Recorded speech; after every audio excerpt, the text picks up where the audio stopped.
Welcome back, everybody, to Goodwill Podcasting with Dan and Stone, your movie podcast that today is talking about Him.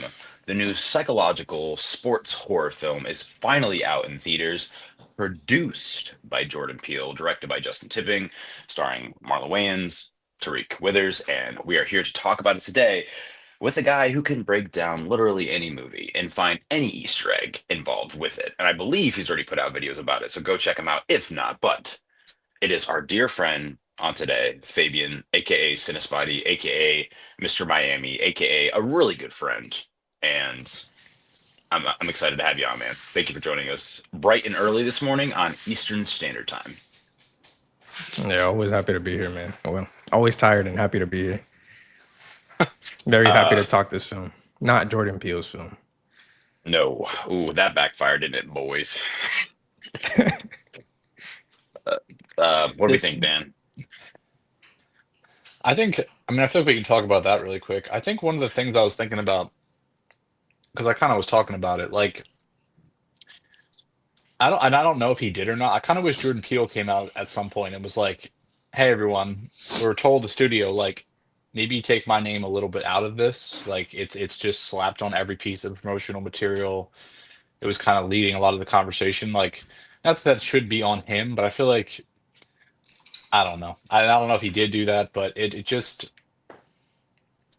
like I said, I think it got expectations in the wrong place. And I think if this movie just came out, as its own thing, this is a younger director, it's his second movie, like a lot of people would have lower expectations, and it's a more fair, environment for this movie to come into. So I think it was frustrating because at the same time, I mean, I guess his name did bring more attention and probably maybe some more money to the movie, but I don't think it did that well. So I don't know.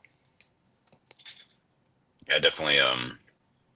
It definitely helps. I mean, but it didn't help him in any way. Yeah.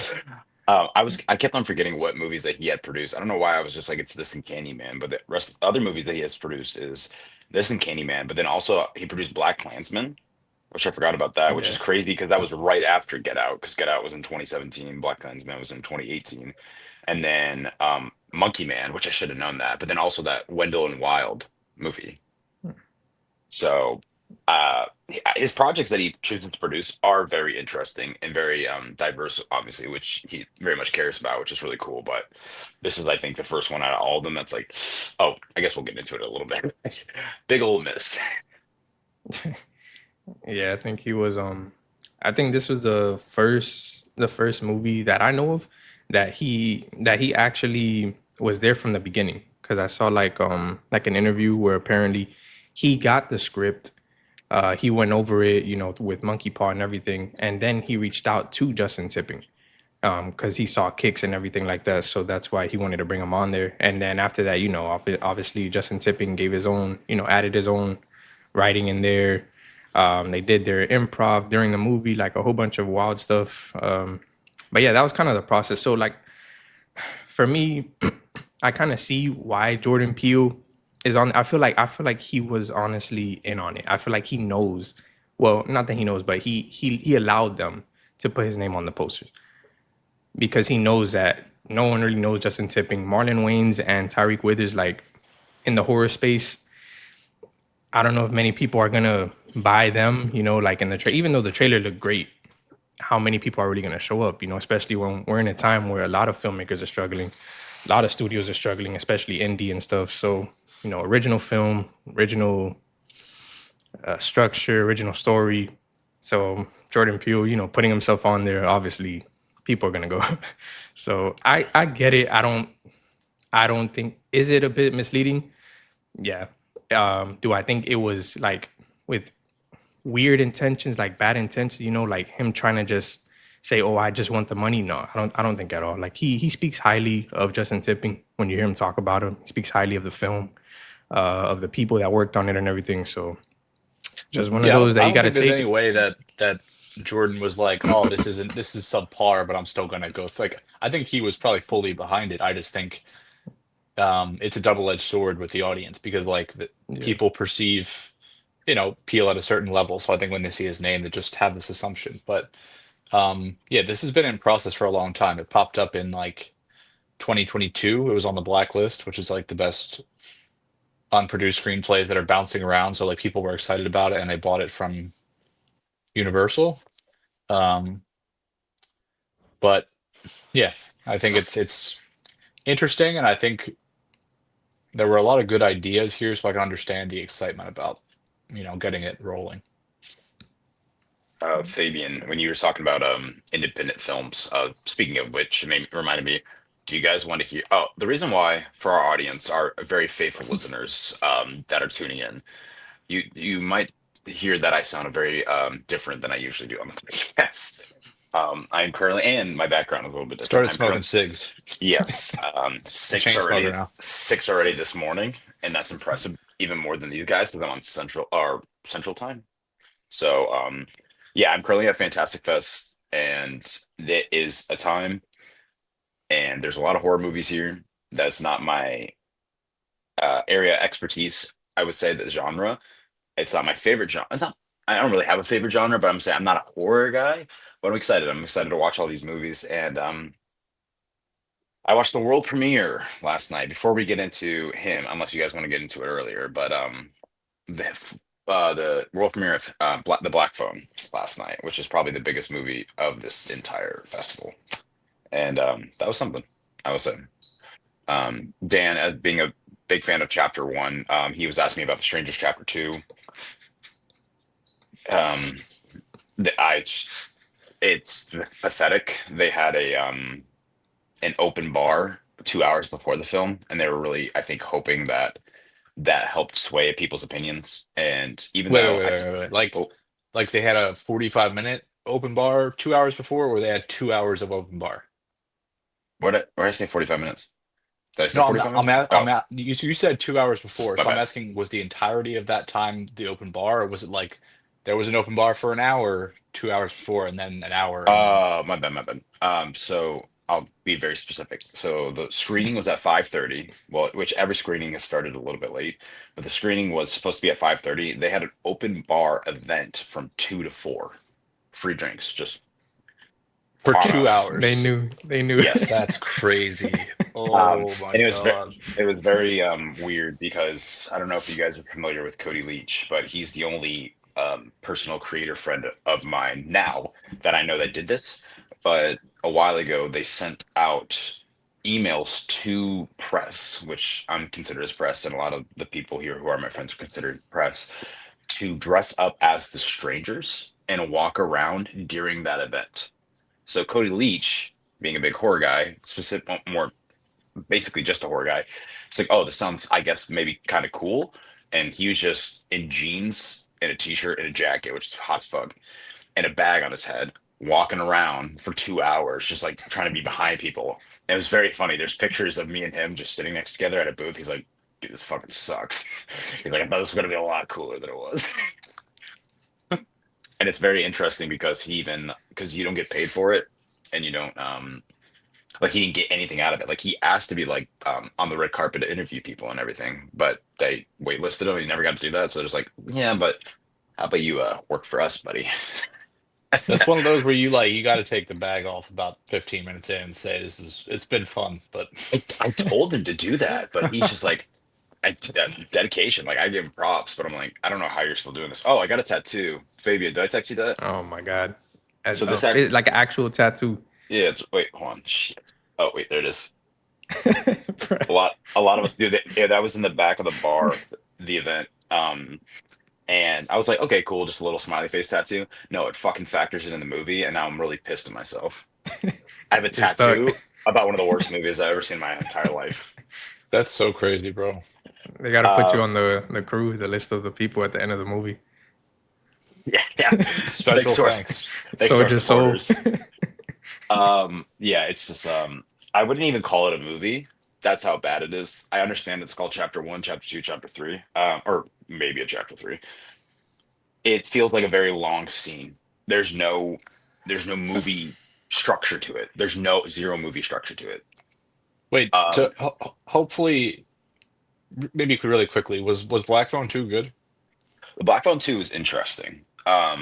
I don't want to spoil anything. I was just about to say, do you want? I really want to spoil something about the Strange Chapter 2, but if you guys don't want me to, I won't. Black Phone I 2, will watch it for the memes. Like, I want to go. Well, is there stuff to laugh at? Like, is it funny? Dan, there is, it's like 98%. This is the stupidest thing I've ever watched in my life. There is one scene that everyone was talking about. And Okay. for the love of you guys and the love of everybody listening, and who, maybe one person who cares about my letterbox reviews, don't go. I just made a letterbox review that kind of gives away a spoiler. Don't look at my letterbox review. There is one scene. I would, I would give you a million guesses what would pop up in a stranger's movie. You would not fucking guess it. It is one of the most baffling things I've ever seen. I don't understand it. It is a crazy. I can't explain it, but But is the movie funny though, no, or it's is it boring. just bad? It's It's just a it's one long chase scene. It necessarily can't be funny because of that. okay. It is one long chase scene. Now you asked about the Black Phone 2. Black Phone 2 does have some really good humor in it. Oh And man. the thing about did you guys like the Black Phone? Yeah, I liked it. I do. Yeah. I'm curious to see whether you guys will like this movie or not because it is very different than the Black Phone. And I love that. the opinions coming out of it, well, a lot of people said this wasn't a sequel that was supposed to happen. It very much is. The Black Phone feels like a very like nice packaged up Standalone. thing. Yeah. Yeah, it's like okay, he's dead. Cool. Oh, spoilers for Black Phone, but it feels very different. And like our friend Chuck hated the first Black Phone. He absolutely loved this movie, the second one. I had someone who really liked the first Black Phone, who absolutely hated the one. Chuck hated the first one, loved this movie. Sydney, you're not gonna listen to this, but my friend that I spilled a drink on last night, love you. She said she was gonna hex me and I was gonna die last night, jokingly, because she was drunk, and I was like, haha, hope that doesn't happen. What are Dan and Connor gonna do in the morning or Fabian? Um, but yeah, she loves the first one, didn't like this one. It's very different. Personally, for me, I think the story in the first one was a lot better. In this one, I think that the horror and the scares is more intense. Someone compared it, not compared it, but someone was thinking about my friend Justin, who was an angel last night when I was having a good old time, was saying like I think the Terrifier influence might have seeped into this just a little bit because it goes more intense than you think it would go, which was cool to see. There's one I'm like, oh, okay, fucking shit, like this is hardcore right now. So it it sucks because someone I can't remember who it was. They leaned over me. It's like, man, that was great compared to everything this whole festival. Damn, that's if the Black Phone 2 is the best thing that they liked at the festival, that says a lot. Well, do you Says know a about lot. Do you know about Surat at all? The movie I've Surat. heard everybody. I don't know anything about that, but like I hear everybody loves it. It's very interesting. Dan, do you know anything about it? Like vaguely. Surat is my favorite. I'll just give you a plot synopsis, but Surat is my favorite movie of the festival by far. It premiered at not saying that this is why it's my favorite, but yeah, I would say it's the most prestigious film here because it did premiere, I believe, at Cannes Film Festival. But it's very interesting. Essentially, what it is, it takes place during World War III in essentially a desert. It looks like in the Middle East or something like that, and it is about a group of ravers. The sound design of the movie is very like memorable, just like it was for Warfare. I would say it's the same. Like you might have to cover your ears sometimes. It's so loud, but it's people raving and dancing. And essentially, what happens is it's a father and son who go to these rave parties or go to this one rave party at the very beginning, and they're looking for their daughter, and or the dad's looking for his daughter, and the kid's looking for his sister, and they essentially follow a group of these ravers to another party across the desert to hopefully find their daughter while World War III is going on. So the three movies that came to mind to compare it to were Challengers, just because I think, at least at the beginning, the score sounded like a lot like what Nine Inch Nails did for Challengers, but more EDM, even more so than they did in Challengers. Very much Mad Max Fury Road, because it's like these guys with giant old fucking vehicles like traveling across the desert on a journey, but then also Nomadland because you're like discovering this information about this group of unique people who you don't necessarily know a whole lot about, and that's what I really got from it. But Some people didn't like it. Some people just didn't like rave music. I was like, why do you like the movie? I'm like, I don't like rave music. Shit. I was at EDM concerts when I was like 20. I was like, let's go. Um, EDMers, raves. What we got here? No, not no, Fabian, no shot. Dan. I'd go, but probably no shot. Impartial, Okay. not hate I've or Um, been to a love. couple. you've been to a couple EDM concerts? Yeah. Dude, I knew it. I knew it. Connor popped in just the right time. He was like chilling outside. He's like, "Oh shit, we talking EDM? Okay, I'll jump in." Is But Seurat getting a release in the US? Is it out now or no, Neon is distributing it, so it will get released in the United okay? States. Yeah, Yeah, Neon has had a crazy year. yeah. Um, but Connor, welcome in. Thank you. I'm just yapping here, as my wife would say, to my men, trying to carefully or trying to prevent them from watching The Strangers Chapter 2.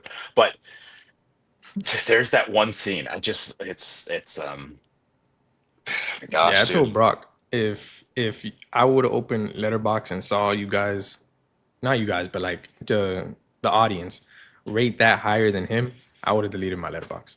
Yeah, I no. swear to God. There, him is like I said, him is trying. Like when I was looking at these movies, it's like even there's a movie called Vicious that I watched yesterday. That's going to be a Paramount Plus original movie. That was dog shit too. Half a star. Like right away, I'm like, okay, cool. I watched Stranger Chapter 2. I'm like, makes that look like gold. I was thinking in my mind because I was a little drunk while I was watching Stranger Chapter 2, but then it fucking sobered me up and I was pissed about it. But I was like, should I just do like a one and like 132 2 star out of like five? Like this, it doesn't deserve a half star. It's not a movie. I was trying to go lower than that. Like, what percentage will I do? I'm I'm thinking though, like, didn't they think even if the movie was terrible, didn't they think making y'all drink before the movie would be worse? Like that would be a worse No, idea because you're not really like too focused. Like, you don't need to focus. There's no story. There's nothing to That's what they focus want, on. Fabian. They do that a Yes, lot. When movies are going 100%. to be bad, like they do that a lot. They They're try just to like, do. the person will be like, it's fine. oh, They're, where they say turn your brain off, like one of Yeah, those. No. literally they're turn your brain off. they are the only movie this entire weekend that's really like held events. Like they're like Black Phone 2 didn't do shit. Like even I watched a movie called Primate on uh Thursday, the very first movie of the entire festival. I didn't think it was that good, but even they had like that's Paramount too, but that movie's coming to theaters in January.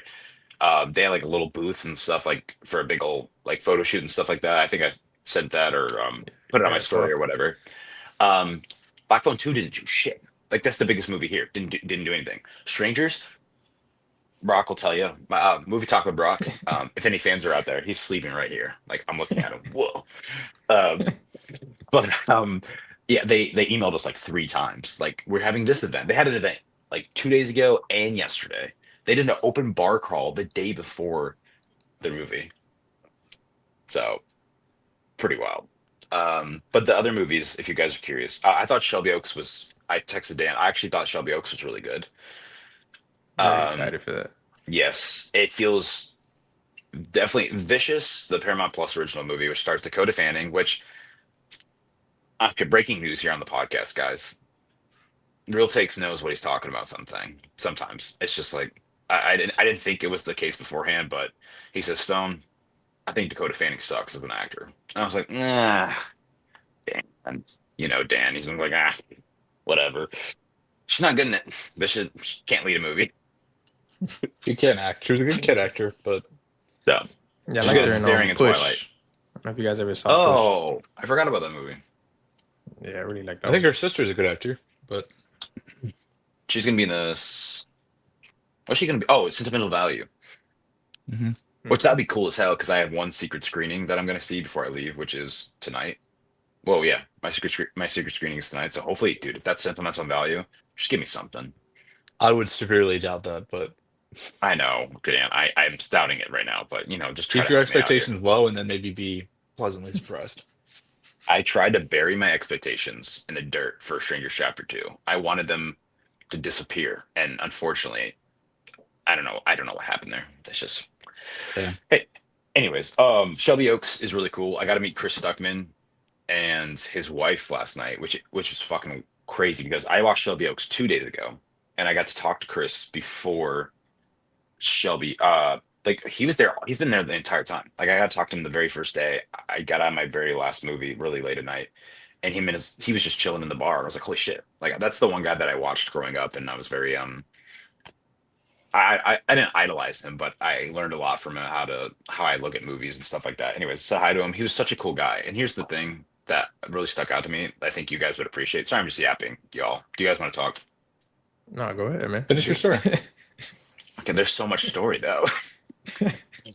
But one thing that really stuck out to me about him, because obviously he started like all of us, just like a dude posting videos on the internet who just likes movies. And I remember Brock's interviewed him a couple times, which is cool. And he recognized Brock. He pointed at him like, "Hey," which is really cool just in general. But Brock had gotten out of a martial arts film. Don't remember what it was called, but he told Chris that, and it's like I was able to see this light bulb go off in his head, like the spark, and he was like, "Oh my gosh, is it this one?" Like he was so still passionate about movies and about watching movies, and he was like really excited for this one movie, which wasn't the one that Brock watched. By the way, brother is snoring over here, like props, because I'm not loud, but he's like right here. But anyway, Oh, he's shout out. pause. Shout out movie talk with Good Brock. sleeping, Brock. Nice job. But yeah, it was cool to see him still so passionate about a film, a different film, when he has this movie coming out.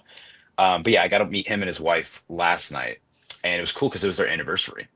And they're just chilling in Fantastic Fest, just like saying hi to everybody. He's the only filmmaker, I guess.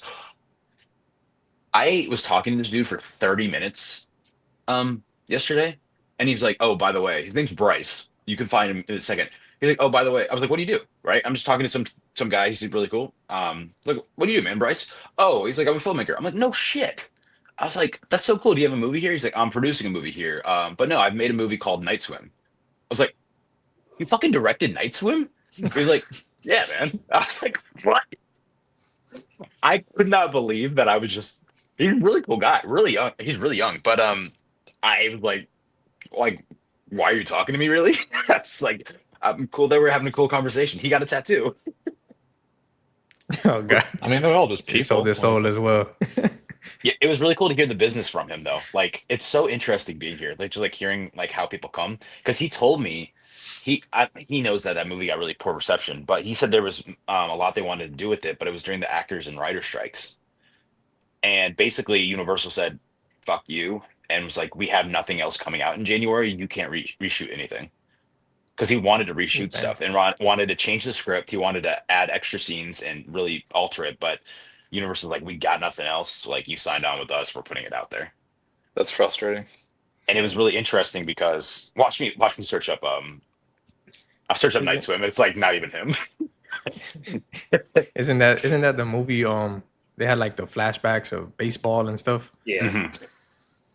And Very I'm gonna make odd. I don't think Bryce is listening to this. I didn't watch that. Oh, okay, it is Bryce. Okay, his name is Bryce. I didn't watch the movie, so it was cool. It was funny talking to him about a movie that I never got around to watching, but it was interesting though because that premiered last year, 2024, in January. He had a short film that premiered at South by Southwest two months later, and everyone loved it. What was it called? So, um, it was called Every House is Haunted. Okay. And I'm looking at the letterbox reviews. They're decent. I would say probably it doesn't have an average, but maybe 3.5, something like that average. But he said it was crazy because he also went to school with Justin Tipping. Shout out him. Like Hmm, he was like, I understand what this guy is going through right now with the mixed reviews and everything. And I know Justin and he's such a good guy. And like I've been talking to him and stuff like that. I'm like, holy shit, like who am I? damn. I'm glad you're talking to me, dude. But he said it was so crazy because he had a movie that came out and nobody liked. Two months later at South by Southwest, this movie, this short film, Every House is Haunted, premiered and people loved it. So as that being that as a filmmaker was such a crazy like 180 turn of like, am I good or not? Like self-doubting yourself. He was very honest with like only looking at negative reviews. I mean, we're on fucking social media, so like only looking at those like negative comments, stuff like that, and try not to fixate on them. And he was very, very transparent, very cool guy. Yeah, I mean, Damn. anyone making anything is always gonna hear negativity. I mean, I think it's like some of it will be constructive and stuff you should listen to, and other stuff will just be people that, are mad. But that's life. I feel like, I mean, Yeah. I guess as a filmmaker, all you can do is like keep going and try to take again, like I'm sure some of the stuff he saw was constructive. Some of the stuff I'm sure he was like, like you said, it's probably on the studio and all that, but there's so many factors that go into something, but you can't just like roll over and die. You got to keep No. going. So, Yeah. Also, he didn't write like start off the whole script. So I feel like if he has more control, then we'll see what happens. But which is funny enough, I it think sucks. So that's very much how I feel about him. I feel like I would like to see Justin Tipping with better writers. And there was like three writers on this. I feel like it was a little bit messy. Um, I think the cinematographer and as a director, I'd love to see them stick together and get a better script, and I think they can make a really good movie. yeah, the cinematographer they worked on a couple good, like really good movies. I forgot which ones, but like I looked at it on Letterbox and I was surprised. But like I could tell because I really liked it. Like I liked how it was shot. I liked all the whole visual stuff going on in there. But the general audience did it. A lot of it didn't. So yeah. So we can get into it if you guys want. Before we do you guys have any questions about Fantastic Fest? Are you wondering anything? Not that I'm really informative on Is it, it but fantastic? um, it's interesting and unpredictable because you're like, is it going to be a good one or a bad one? So I did meet I was just some woman randomly just crossed the street with me. Her name was Jan. That's something too, as I'm trying to remember everyone's name. There's a lot of people here. But she's like, I was like, what do you do? She's like, oh, I'm the person who selects like which movies actually get in here and which don't. I was like, oh shit. She says she'll watch like 60 movies to get in here, and only there's other people who have her job, but she said she has about 60 movies she watches, and then she selects like 8 or 7 to 8 of them to like go through and for I guess premiering at Fantastic Fest and everything. So Jan, what the fuck was Stranger Things 2? Damn. Um, yeah, there's 3 half stars that I've given, which is not great. Um, So you're not but getting invited back next year? I should. That's bullshit. I'm honest, brother. Here I am. Who am I? Shout out. He won't listen to this. If you listen to our pod, dude, that's cool. But our buddy Nick today, who we had on 2 weeks ago for Splitsville, he has that fucking presentation today. Oh, that's Yeah. cool. Yeah, so yeah, he's presenting his. Do you know about this, Fabian? Yeah, I saw him post like that. He's pitching what Hmm. is it? Playhouse? Yeah, yeah, good memory. Yeah, he's pitching his movie with 5 other contestants to a board and a bunch of like audience members. And I thought it was a short film though. He gets $100,000 if he wins his pitch. He gets $100,000 to make a full-length feature film that will be premiering at Fantastic Fest in 2026 if he wins. Like, We're rooting for you, Pulling Nick, for if him. you're Yeah, for listening. sure. Yeah, Putting out positive vibes. we had negative thoughts of him last night though. Little inside look at what happened yesterday. I guess they interviewed Chris Stuckman. He interviewed Chris Stuckman and Gigi, Room for Scream, who also has been on our podcast, interviewed Chris Stuckman yesterday. And Gigi was also pretty drunk too. I don't know if I said I was drunk last night, guys. I was drunk last night, which is why I'm like not as bubbly and medically movie man as I usually am. Nick left his tripod, and it was really fucking funny because Gigi was also a little intoxicated. She was holding on to his tripod, like a little tripod. This is about this size for like 5, 6 hours last night. She had nowhere to put it, and she grabbed it for him and just couldn't find him the rest of the night. So she's like drunk, like screaming, like Damn. yes. But Fantastic Fest, it's fun to meet everybody and stuff like that. Last night was uh I think I told, wait, did I tell you guys that I was cursed last night? Or I was trying to get, Yeah. someone's putting, okay. You I'm did. still, Hex. yeah. Did you hear that, Connor? I know you weren't on here. I did not. A very big creator, very sweet creator, Sydney, Horror Chronicles. Me and her were by far the most intoxicated last night. And Brother Bear, sorry, I know you like that movie. I was just using a phrase there. I spilled a fucking drink on her, and it was very funny. Oh, by the way, crazy man. You guys know like 3C, Chris, 3C Films? Yeah.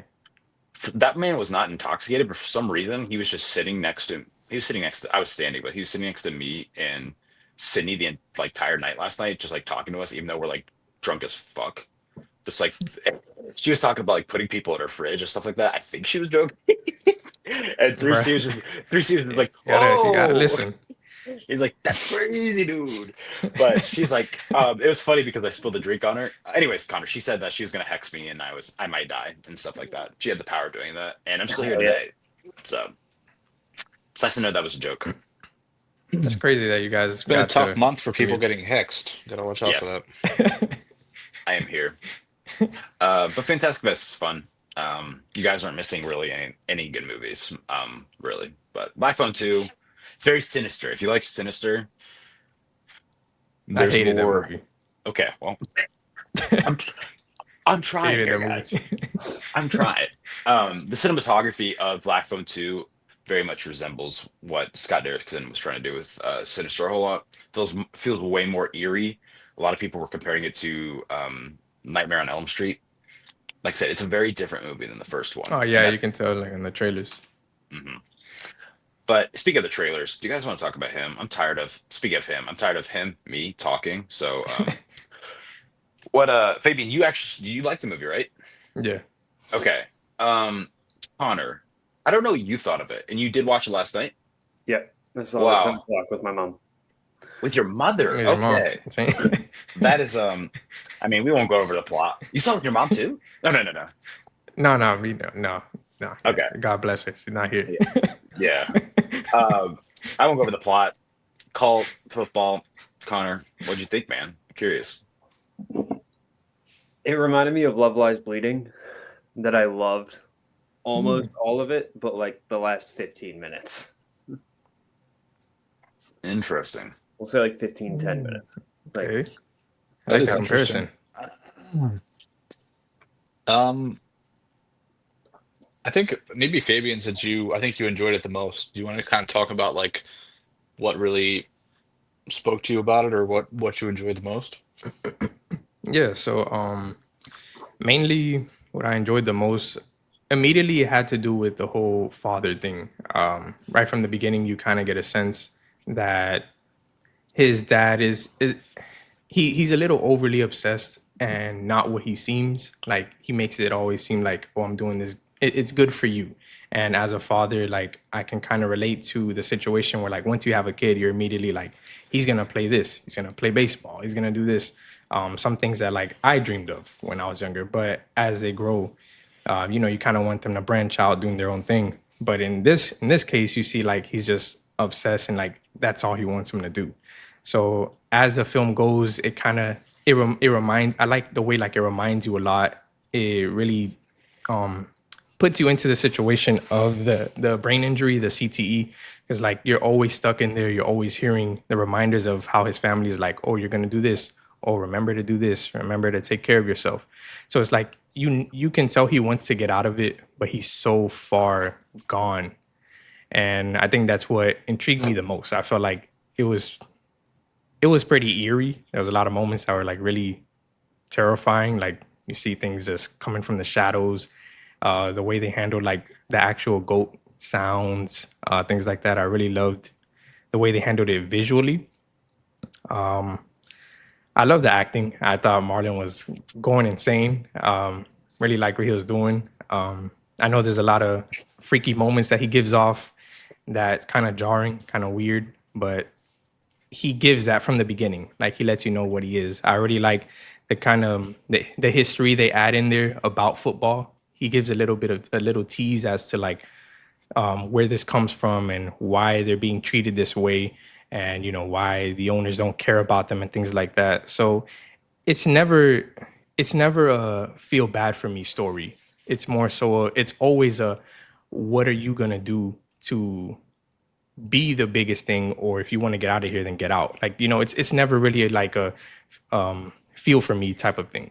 So I enjoyed it. I enjoyed it that way. I didn't want Cam to come out on top. I didn't want Cam to like what is it give in the end, I guess you can say. I didn't want to see the typical thing. I wanted, I like the way they structured it, I guess you can say.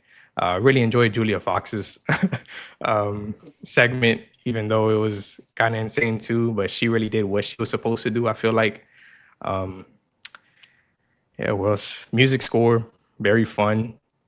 I saw a lot of people saying it felt like a music video. I never got that vibe.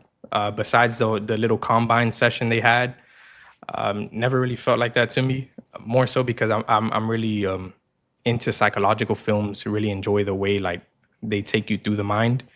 And like I said, I really like the way they handled it. I think Justin Tipping directed it correctly, the way he was supposed to. Um, the writing, they could have done a lot more. I really wanted to see more of the mascots, the situation with the mascots. It's like the mascots feel very important, but they never dive deep into it besides, oh, it's a fan wearing it and they hit them over the head. It doesn't go farther than that. It's just, they're just used for that. Even though they're in the marketing, I feel like they should have done a lot more there. But yeah, I feel like it was very to the point. At the end of the day, what are you willing to sacrifice for this? And then you realize that there's a lot more people sacrificing things that you didn't know. People you trust, people you never thought you should trust. And I really like how insane, genuinely insane it was. I don't think the movie is quite as bad as some people are saying. I feel like it's there is a lot of good, and like I feel like so I felt so down the middle. I think the first like half hour to 45 minutes I was like invested, um really enjoyed. I liked the stuff about the like I like the stuff like the kind of the training sequences where they had these other guys coming in and the stuff that was going on there. Um and the way they were willing to just like kind of sacrifice themselves or not care about their own well-being and just for the purpose of this star quarterback being created. Like I liked all that. I feel like it hit a point. um I think it was just before they left to go to the party with Julia Fox and Tyreek Withers. Like that sequence, I feel like there was like 20 to 30 minutes where the movie just didn't know what the hell was going. Like it didn't know what necessarily to do next or how to like escalate the story. It just knew it wanted to get to that the last 15 minutes and it wasn't quite sure how to get there. Um, and it brings us to that sequence with Marlon and Tyreek in that like red room. So like this movie is well shot. The cinematography there is horrendous. It's badly edited. Like that confrontation is so to me was so hard to watch. I thought it looked terrible, and it's kind of like the emotional like climax of the movie. And then that was kind of the ending of where I felt like the movie was just lost and really bogged down for me. Um and like, this is not a movie I think to be like you can't think about like realism or anything here. Like none of this makes Yeah. sense per se, even from like his progression as a player or like how he go like why he go like none of that really. I'm not worried about that stuff. Which is why I think the ending didn't so much bother me. It's more so just kind of a vibe movie, but I feel like it just got lost for a while there and that it kind of lost me for a bit. You guys are, I've heard that Fabian, I don't know if we talked about it on our last episode, but we talked previously about how the fantasy league is going. And supposedly, I mean, it's Sunday today. They said you're on top. Now I'm No, not part of it, but Fabian's gonna lose today. Yeah, no, I dropped. He's So he's you're one and out to one. see who's- all right, who's Fabian's about to Good be good 1 and team 2. though. He's about to be 1 and 2 after today. who's in the lead now? This will be No, it's so because fun to I'm going ask this every against. single week. Here, I just had it up. Yeah, because I'm going against Connor this week. Hopefully, I Oh, destroy him. you guys go Uh, against each other? That's it. Oh, okay, interesting. Dan and I are the only ones that are still undefeated. Wow, look at my podcast, boys. Yeah, good job, guys. Speaking of which, Stone, you weren't here one time when Dan and I were talking, but I wanted to throw out there how I don't think you understand how much we appreciate you being completely honest that you just wouldn't have been active in the league. Yeah, I mean, it's not that I wouldn't have been active. It's that it's like not that would have been fun. Like it would have been super cool for if I knew sports, like put that team together. I think it would be like really cool if I knew the players and like it's like a strategy thing. Like my brother doesn't gamble. Like I went to a casino with my brother and I was really excited because I knew he bet on sports a whole lot. Or not like a lot of money, but he does bet on sports. And I was excited for him to I was like, oh yay, my brother like casino, but and he's got some decent money. I'm like, he's about to drop a grand in here. He's like, no, like there's no skill in this. He's like, I think when it comes to like gambling on sports, there is a little bit of skill and a little bit of knowledge behind like what you're doing and where you're placing your bets and stuff like that. And I feel like that's the same thing with fantasy leagues. And I'm like, yeah, I can be like, I think this guy's pretty good and put them all together, but that, He's gonna pick all the yeah, Chiefs players. yeah, whoops, yeah, you listened to last week's episode, Eagles versus Chiefs didn't go very well. I heard. Like, great. Yeah. The but you guys being fans, are you a huge fan of football then, Fabian? Or are you just No, I previously mean, been? I catch up with football and basketball, but I'm mainly baseball. Like I'll watch baseball every day, like Oh, willingly. yeah. I guess the reason why Same. I'm asking is because in this movie it covers a lot of problems with the game. And I think that when people automatically, whether you liked or disliked this movie, I think everyone saw this idea, this trailer. I'm like, that's a really good fucking idea. Like a horror movie about football is very decent. There's a lot of things to dive into, a lot of horrors of the game. But I think a lot of people's complaints with this movie is that it doesn't get as deep as it needs to. I think like it is quote unquote deep, like it is trying to say something, but it's trying to say a lot of things. And because of that reason, maybe it doesn't get into the specifics as much as it needs to be. Do you guys wish that there was more focus on a certain area of the game? Like what problem, what issue that is referenced in this movie that was are you or do you wish would have been elaborated on more? Like I know there's like CTE, like drug use. I was, I mean, I didn't think it was like supposed to like that be the big thing. Like I thought those were supposed to be covered, obviously, but it felt more to me like just how dangerous like a Tom Brady or like a Kobe, like their mindset is to like tipping over that edge point to where they're getting somewhere like this. So, Tipping. Uh, that should have um, been the name. Directed by Jordan Peele. Or Hopefully, Justin Tipping's list. so I took it away as like just how crazy are people willing to go to be great. I didn't think there was like something they missed mm, in the aspect of the game of football. Besides, maybe there was free agent wide receivers that have pushed themselves too far to try and work with a great. Halfway through this movie, I asked my mom if I wonder if this was what it was like to train with Aaron Hernandez, though. nice is Yeah. yikes. I don't know football, but I I know that guy. I think, Connor, when you just said that, I mean, I feel like when you're watching Isaiah, Marlon Wayne's character, like I leaned to my buddy and I was like this is Brady or like LeBron, like this is how these people think. And I think I'm sure on the back behind the scenes they did some crazy stuff to keep their bodies right. It becomes your entire life. Yes. I mean, you can't just be 40 years old and be a professional athlete and not make it your entire existence. And when you have access to unlimited money and time and doctors and everything, like it's probably so hard to step away and admit like you've lost a step or you don't have it. And I enjoyed that aspect of it. And I think Marlon Wayne's like I really like what he's doing. Like I think this movie to me is at its best when it's like fun and lighter and like willing to be funny. Um, I think it gets a little self-serious at times, and that's when it kind of loses me. But his performance is really funny. I feel like he was kind of like doing this like Batman villain type thing with this really big campy performance, which I liked. Um, and I think Julia Fox is kind of in the same boat.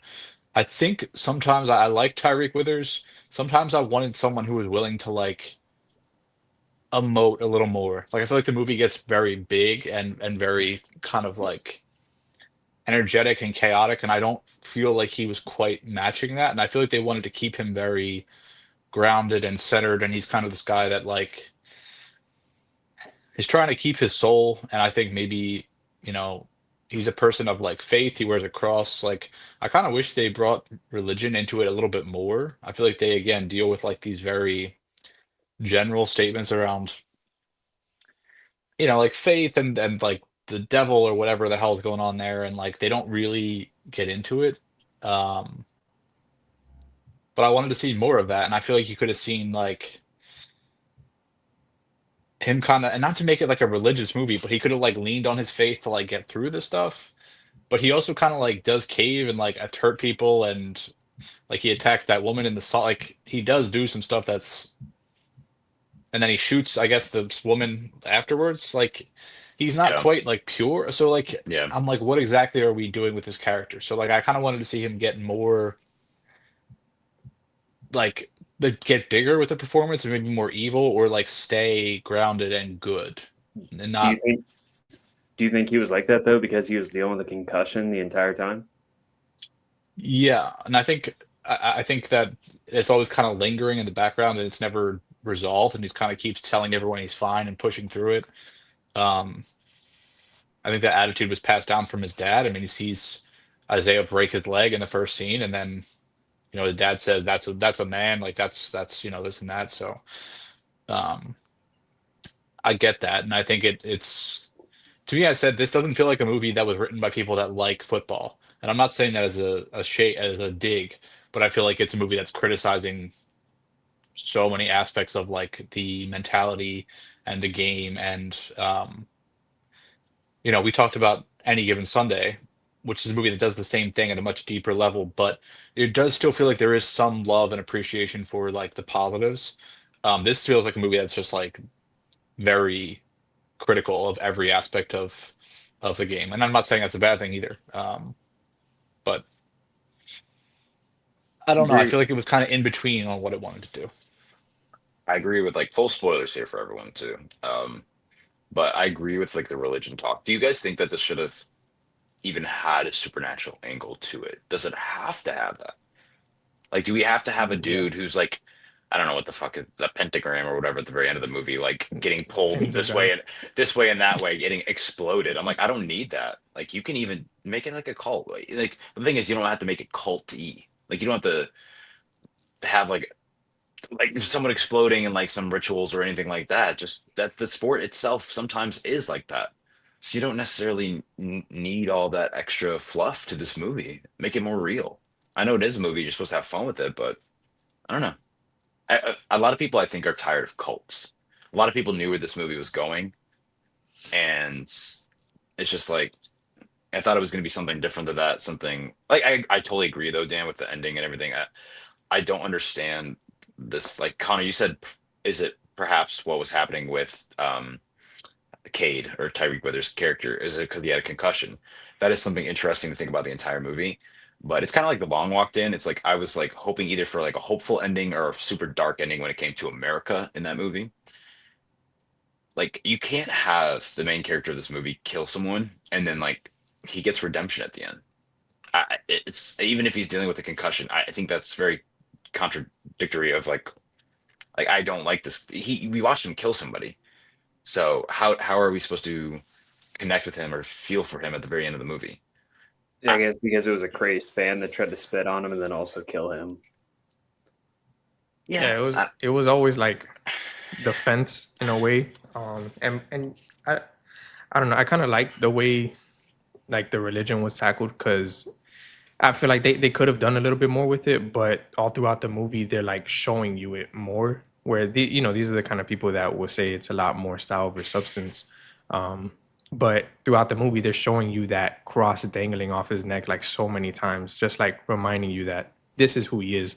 But the more he gets injected, the more he, you know, puts on that oxygen mask, whatever that oxygen actually had, we don't even know. The more he puts the blood in him, the deeper he's going. The more he hits, the more like the CTE is growing. He's just so far gone, just like Isaiah was. And I think at the end, it's kind of letting us know that I don't think he denies everything. I think he's in control of it. But he's still in a dark path. I think that's how it's going to continue. That he's still gonna be the next GOAT. That's how I view it. He's gonna be the next GOAT, but he's like more in control of it now. How he handles it, how he takes care of it. I mean, that's you know, we'll see. If I doubt they'll do sequels or anything. We're never gonna get that, but I think that's what it was trying to say, like with that ending.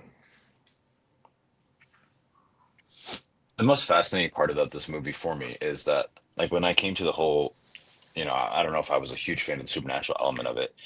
I wish we didn't have the plot line with him like using the blood of past players, and that's like, oh, you're not really fucking the goat, you cheated, right? And Cade, I believe is the character's name. He's like, I'm better than you, like you ain't shit, basically. And I wish it wasn't that. I wish there's a moment where Marlon Wayne's character says something in particular that is so fascinating to me. He keeps on talking about the fact that it's football, family, God, and he puts God at the bottom. But then during the entire course of the movie, he presents himself, and I think it literally calls himself a god. And I'm like, you have become the thing that you've put at the very bottom trying to get to the top. And I wish that there was like a realization of that from both his perspective and Cade's perspective. And that's how he realizes, like, you're not shit. Like, you've become the very thing you swore to destroy. I don't know what that's from something. I don't know why that phrase is popping in my head right now. But I was so fascinated with that. And it's just like this blood plot line at the very end of the movie. I'm like, you don't need all that. Like, we can tell that this guy mentally isn't the goat, essentially. And I just wish that was tackled a little bit more rather than sticking needles in arms and drugging people. But I feel like if it's you're a gonna hard do movie. something like that, you it should be more fleshed out than it is. It was very like vague, sort of like I don't know what you're supposed to assume that like I guess the blood was being traced back to something to I guess the first person that made a deal, and then that was something supernatural. Like, was that like the devil or like, what exactly was that? I think it was because there's a lot of Yeah, it's a references to devil. Yeah, heads. yeah. You see a lot of symbols. Even the shrine at the beginning. I don't know if you guys noticed like how it blows out when he scores a touchdown. The shrine like at Cameron's Yeah, the house. candle. Yeah. Yeah, so it's devil worship type of thing, and I think it's all just a mockery. To be honest, that's why he at Stone. I think that's why he's like, I'm God. Like, it's all just a mockery of religion and everything like that. He's saying like, you don't need any of that to be great. Just this is what you need. You don't. There is no God gave me this skill. You know how athletes usually say stuff like that. I think that it's all just a mockery, and it's just all meant. It's supposed to be fun, like was saying a little bit, like Connor saying, it's supposed to be fun. It's supposed to be bizarre. It's supposed to be insane. Just how it was structured and everything. It's up to how people take it, and obviously a lot of people felt negatively about it. So it was a good. I think it was a good opportunity, a good try with this whole subject. I do hope something like this happens again because there's really a lot more you can do, like you guys are saying, like with this whole thing, this whole topic. Um, I don't know. We'll see where this goes, Yeah. but yeah. I also think that it's funny to me because when this was announced, I remember there was a video I stitched and there was a bunch of people talking about how this movie is like demonic and like Christians shouldn't be watching it and this and that. And it's like when That you pisses see me off this so much. announced, do you think it's going to be endorsing that, like endorsing Yeah. this behavior? Like, how stupid are you? Like, do you think they're going to be the heroes of the movie using like devil worship to succeed? Like, think that's going to be painted as a good thing, or do you think it'll be a bad thing? Like, it's so crazy to me that these people make this content and it gets like so much support saying nothing. And like to me, it's like, shouldn't they like this movie? Like, I just it's confusing to me. But By the way, I liked this movie. I feel like I'm being very critical of it. I gave it a 3 out of 5. I did enjoy my time. I'm I also get, with you. yeah, and yeah, even I think we Dan, all like, generally yeah, liked it. People are yeah, like shitting on it. And like I don't think no, Bro, I that's hate this shit. it's not like it is trying to say something. It's just, in my yeah. opinion, it didn't say it effectively. It's not bad to look at. I think it's a cool. You said music video, like people are comparing it to a music video, Fabian. I did. I shout out shout out Dan's favorite director, Emerald Fennell, and like said how the Wuthering Heights trailer like is really visually stunning to look at with the Charlie XCX music video behind it or music behind it. And but why I compare this to a music video is I think visually it's pretty breathtaking. But it's the fact that I think because you have a music video, there's only so much of a story or there's a theme of a video, and you can't tell a full Honestly, just story. complete change. Okay, well, okay, he's the GOAT, I guess. But I think that this never dove further past like we have an idea, and this is the idea. For me, that's a music video and not a movie. Like I need personally, I mean, I needed more of just what if football was called and it's like I said everyone's like a beautiful idea like everyone's like this is great for a movie like I heard people even saying like hope they do this for other sports fucking spin-off mentality or whatever but But but Did what? I, No, go ahead. I Go ahead. also think just maybe you might feel that way too because there's a lot of music in the movie. There's a lot of needle yes drops, which yes I enjoyed most of them. There's a Gucci Mane's Lemonade, good needle drop in this. Love the usage there. Also, Tierra Whack is in the movie too. She plays his girlfriend. She's a Hmm. rapper from Philly who's really talented. I was happy to see her there, but definitely a movie that has a lot of love for music and used it a lot. So, um, which I think was necessary. But yeah that's it went blended really well with like the visuals and stuff when I'm not watching movies, I'm a huge stand-up comedy fan, and I was super excited to see Jim Jeffries in this because he's one of my favorite stand-up comedians. it's kind of underused. Yeah, it threw me off. He was Marco Stone. I saw you look a little confused. who is Marco He's was it the the guy who keeps telling him to run. The is the Doctor, doctor. yeah. I was Yeah, gonna say I found that very fascinating. That's one thing personally for me. That is one aspect of the game that I found very interesting. Is these physicians who are obviously getting paid a large amount of money, but it's the ethically how far can you get us to winning without morally challenging your license there. Like I was watching I used to watch The Biggest Loser religiously growing up. And Netflix just came out with that documentary about kind of what went on behind the scenes and the moral dilemmas with that movie. And it was or that show. And it was interesting hearing the doctor who I remember they would bring in the contestant to this doctor's office. He'd be like, "Wow, you're gonna die in like 5 days," and they're like, "Oh my gosh!" He's like, "Yeah, you should get on The Biggest Loser or something like that." But he was saying like even at certain points, what they were doing and how they were losing weight wasn't healthy for them. But I'm on the show, and like how far can I push myself, and how much more of this can I take? And I found that very interesting when he was having that conversation with that. Um, I really like that little aspect of this. For me, that's a way more fascinating of a movie but maybe that's just because I'm not a huge fan of football. I don't know. And I do like the medical field. So, Yeah, I like that he was like talking about how and they had one conversation. He was like, when I started this, I actually wanted to like help people, right? Like, and um, I'm sure he just gets caught up in like the money and the you know everything that comes along with the success. He said they won 8 championships in 14 years. yeah, That's which Jesus. is crazy. They That said is that I was crazy. like, Yo, he I, broke his uh, whole entire like. He had the Tank Dell injury. Like it was the crazy. tibia was coming out of the yeah. It he was had not the good. Yeah. he had the fucking who was that NCAA basketball player who Kevin Ware who shouldn't Yeah, actually pop Oh, out I on forgot live about that. Oh television. man. I had that yeah. recorded. I remember I went to church and we're like, oh, this game's going to come on. We want to watch it later. And we recorded it. So it's funny because Oof. it was censored, like on the replays on Sports Center and stuff like that. You couldn't see it. But because we had it recorded, we could watch it as many times as we want. So I remember my dad was like, "Oh shit!" And my dad doesn't curse. He's like, "Oh man, there it is. Look at it, he's bone popping out." Yeah, and I'm like 10 years old. I'm like, "Dad, please stop." Yeah, that it's was crazy.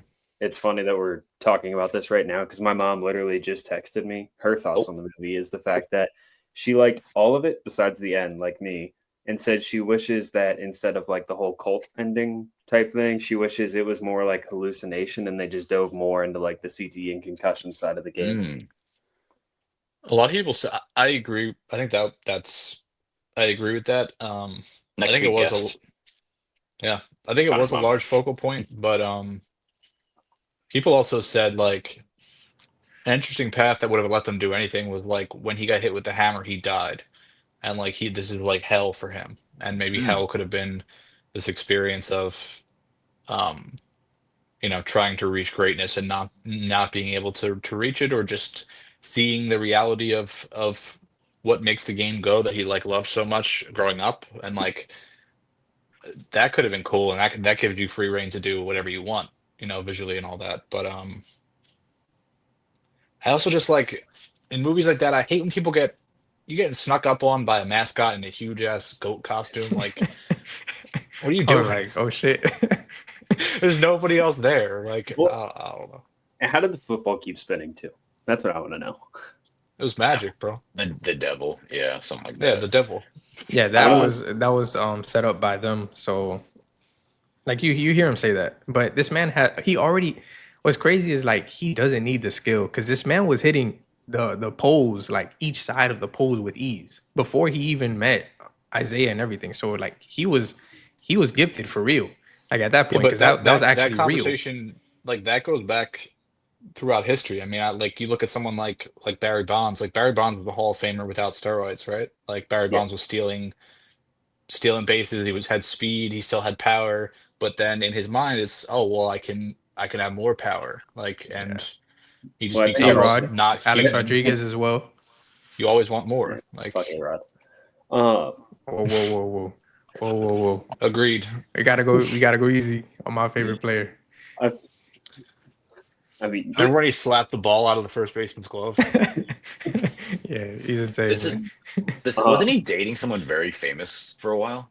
Jennifer Jennifer Lopez. Lopez. Yeah, Oh, it was J-Lo. Jennifer Lopez. Okay. Yeah, I I love think that was. LOL. You guys were talking about the game. I'm like, didn't that player date somebody?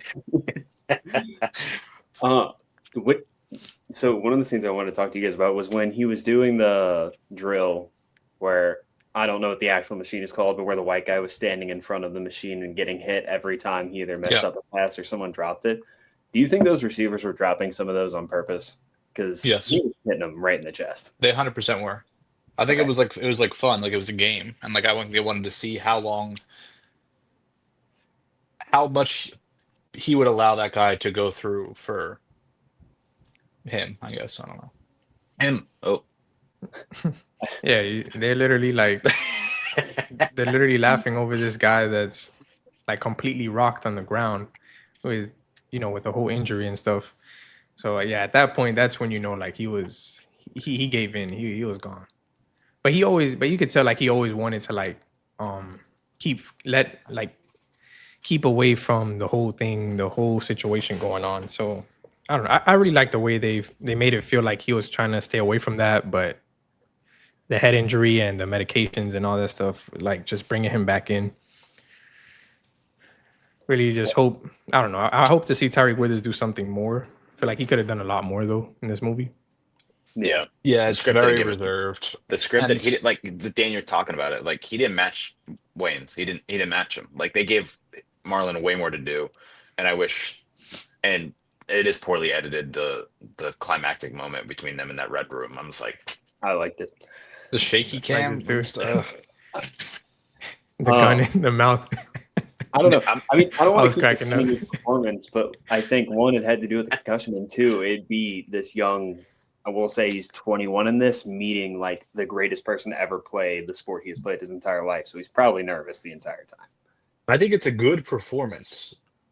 I, I think it's just like I wanted to see it just escalate more towards the end, but I feel like he kind of Well, I stays mean, sort it of did in character, escalate. but he sees some crazy shit, and he's kind of just Some like people think like, why would it? blankly staring. Like, I don't It's know. the But whole like that's because he's also like CinemaSins. on the medications and stuff. Like, maybe it's affecting him and how Mm, his actions and stuff like that, his mentality. Yeah. that's true. That's true. I will say something about this. Like I was talking about the black phone earlier.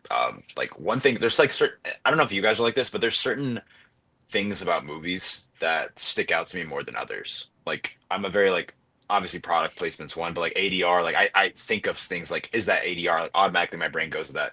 One thing I hate about movies, like one of my huge pet peeves is exposition. Like whenever a line is just an exposition line giving the audience information. It drives me crazy, and I hate it because I know I'm watching a movie at that point. This probably has one of the worst lines of exposition I've heard in a movie in a very long time. Shout out movie talk with Brock here in the background. Yeah, yeah. Hi, Brock. What's up, dude? This guy was not. He didn't see me spill that drink. He didn't see the. I was chill though. Yo, I'm him right now. You are. Why am I here? Why am I on this podcast? Do I like these guys this much? I don't know when I went to bed. I could have gone to bed like an hour and a half ago. I don't know. To be fair, last night might have been the first night Stone was ever drunk and didn't text the group chat that he loves us. That is true. That is true. To be fair, Fabian, I'm not drunk a lot. He says that. I'm not drunk that often. That's But both true. Yeah. anyways, it's the whole we see the photo of him as a child and his agent goes, "That's right. We groomed you, motherfucker," Yeah, I or something like hated that. that. I'm like, dude, just we have some brain power. I thought that was Don't- funny. I don't know. I was like, 'Cause I thought he was trying. I thought it was funny because he was like framing it in a way where it's like he didn't think it was a big deal. Like that's why I thought it was funny. Like I didn't think it was so much explaining okay. it as him being so Okay. stupid and entitled that he was just like, yeah, we did that, but like Okay. whatever. Like Yeah. I wish they would have found someone who looked a little bit more like Jerry Jones. yeah, That but wild. I do think. I mean, another aspect of the movie we kind of didn't really talk about is like um there's definitely a bit of like a racial aspect. I think like especially the scene where uh they were like measuring him and like all that stuff when he like gets naked basically and then they were like why'd you get naked like that scene I was like I mean that's basically like a slave auction essentially to be real like that's how they were treating him. I felt like going um into the military.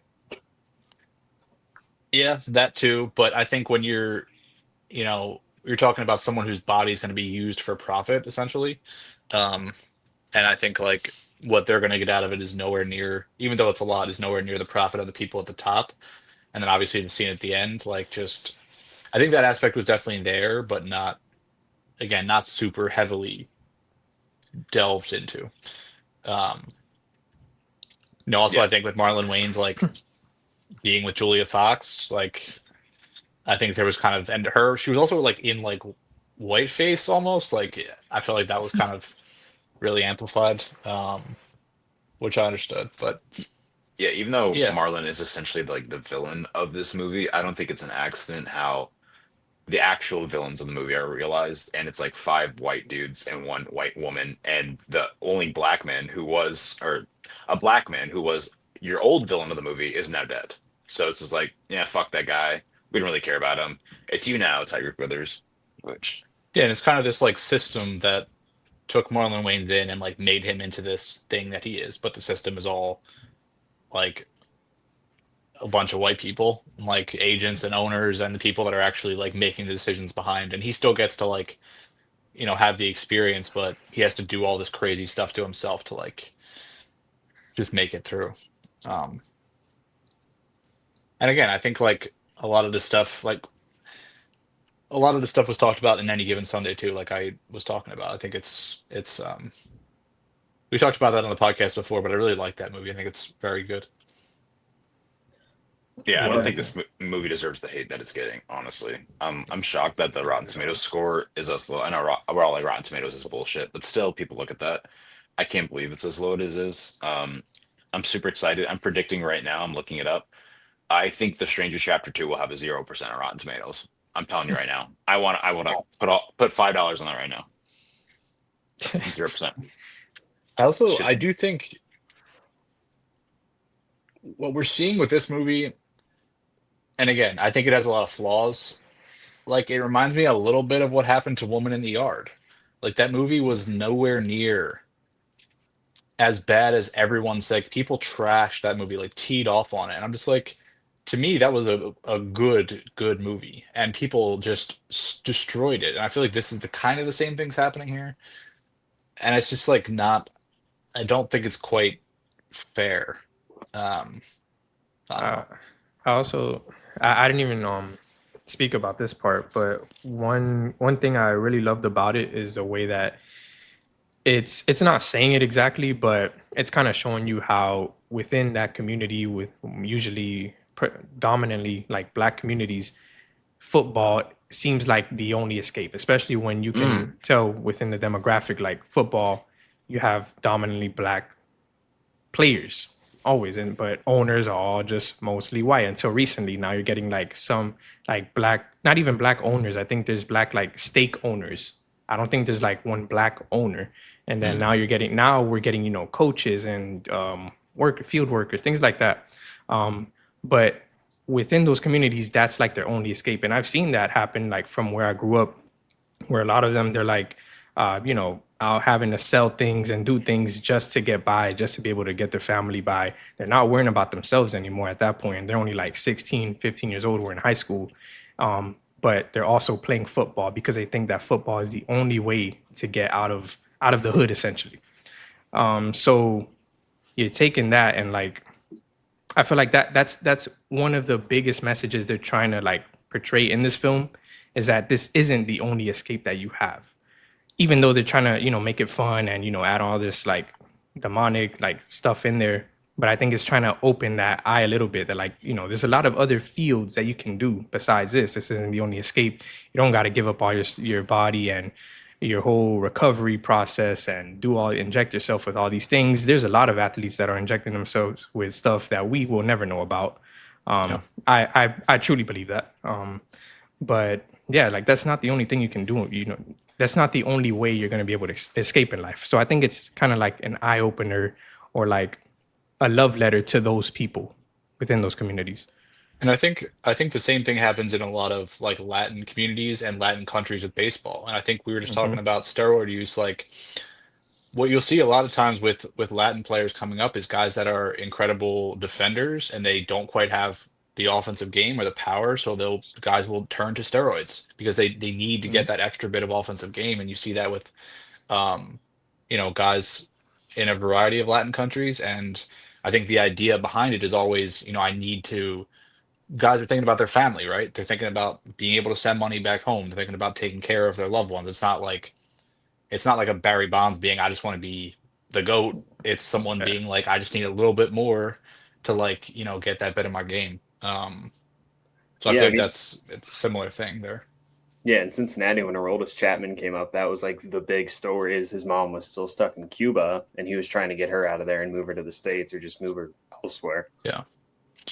Yeah, and I thinking think you see like Tyreek, I think with the family football god thing, I think you see him trying to throughout the movie keep family as the top thing in his head. Like, it's the question of his not that she's not his family, but his girlfriend, who he's obviously close with, or all these other people at the place, or thinking about taking care of his mom, because she lost his father, and like everyone's kind of telling him, no, don't do this stuff for them, don't think about them, do it for you, and do it for everything else. That's kind of the challenge in the movie. I think that what Fabian, what you just said about this being the only escape route essentially for, young black men, that sounds way more of an interesting movie than what we got. I understand that that is a true statement, but I don't necessarily get that in the movie. He doesn't necessarily seem like his life is a struggle, in a way. And it doesn't necessarily mean like he doesn't have to be poor or fucking anything like that. It's just like Yeah. I like he wanted to do something else with his life. Like he didn't ever assume that this was going to be the only thing he could do. He wanted to do it because of his father. Yeah. And that's where I'm like, take out the supernatural element. Like as a kid, that's what I wanted him as a kid. I want exactly what you just said. I think this could have been a lot more realistic, and it still could have been a horror movie at the exact same time. Like that sounds super cool. Like just you saying that, rather And than maybe it's just that the answer then is spending more time with him as a kid, like seeing a little bit more of like, yes, um, Yeah. but Yeah. That's true. and again, I think this movie had 90 minutes. Like I think there was probably budget constraints. I think I would have watched another half hour of this at least, to kind of flesh out the story. I think that could have been, and that's why I said I feel like it could have been a really effective short, like smashing all this stuff together, make it like a half hour, 20 minute, like, and just tell the story from like him getting there to the end, or something that's two and a half hours, like more of like an epic kind of grand story that really fleshes it out. But you know, and they had $25 million, which isn't small, but um, they did a lot, so it probably was expensive to make. I wish they had like $5 million more, and I think a better ending because I've talked to a lot of people. I think Connor, you just said it too. A lot of people didn't necessarily like the ending. I think an awesome, incredible ending would have been a fucking game. Just play a game and watch this like devil shit play out, like in front of a big crowd. That would have been super Yeah. cool. That's a lot of money though. That would be very expensive to do. Yeah. One of the things that we were all laughing about last night when we left the theater, and I heard a few people also saying this leaving the theater, is growing up in Cincinnati as the Bengals are just like a poverty franchise, if we're going to be honest. And one of the big fun things to do during the summer here is go downtown because the Bengals practice field is not their actual field and there's no tunnel to get there. They literally have to walk across the street, like wait for a crosswalk light to walk over in their cleats and go to their practice field. And it took them till 2 years ago, to build an indoor facility. And I'm not joking with you, it's a giant inflatable tent. So I was laughing about the fact that this guy had a nicer training facility than the Bengals. I mean, respect. These guys are just trying to work, walking Mike across the Brown street. is just an awful owner. Super That's how Joe poverty. Burrow got turf toe, just walking across the street, banged it. I know Crazy some. injury. I know some. I know some NFL lore, just a little bit. I'm like, how's Joe Burrow doing these days? Ah, he's hurt again. Insane. Surprise, surprise. Career. Poor man. So Yeah, many it's like injuries. Joe Burrow gets hurt one year, then has like a career year the next year, and like does something incredible, then gets hurt the next year. It's like the next Sucks. year, See, look out for Joe Burrow to do something incredible. he needs to meet up with Isaiah White. He needs to get that injection. I would say, are the Eagles winning 8 Super Bowls in 14 years? No. No. Wow, Nope. that's an honest. Look at this honest man up here. Stone, They're no not winning franchise in today the either. NFL has ever had 8 Super Bowls. I know that. I know it's hard to do. I was just like, how much faith does Dan actually have in Jalen Hurts? Let's test how much you know then. Okay. Which team has the most Super Bowls and how many? Fuck. Well, I know a lot of people like the Cowboys. The Cowboys were good way back in the day, though. I know the Steelers are good back in the day. So you got to think of like that's a trick. That's an interesting question because you also have to think about the football's been around since I don't fucking know, probably 1700s. 19. I'm trying to think when football actually started. Probably like the 1930s or 40s. The Super Bowl era of the NFL, I The think, was 50s. like, huh? It was like the 50s for the Super Bowl era. Stone, you already said the right answer. Oh, really? Cool. Look at me. Yeah. Look at that. Wait, the Cowboys? Like right away? No, Absolutely Steelers. not. Steelers. Yeah. Yeah. Okay. I think yeah, they're I'm saying. tied. they're tied with the Patriots, both at 6. Oh yeah, I should have automatically thought about the Patriots. Yeah, that's what I was thinking about. Was like these. I mean, the Patriots have been around for a long time, but like these, like the Packers and everyone who's like there, like the. I know that the 4 teams that have not made the Super Bowl. Ooh, okay. I know it is the Browns, the Lions, I believe the Jaguars, and there's one other team that's never made the Super Bowl. Same division. Stay in the division of the Jaguars. Same division. Yeah. Oh, that's divisions are a rough. The only division I know where all the teams are is like the Lions, Vikings, So, you're in the state Bears, right now. Texas. Texans.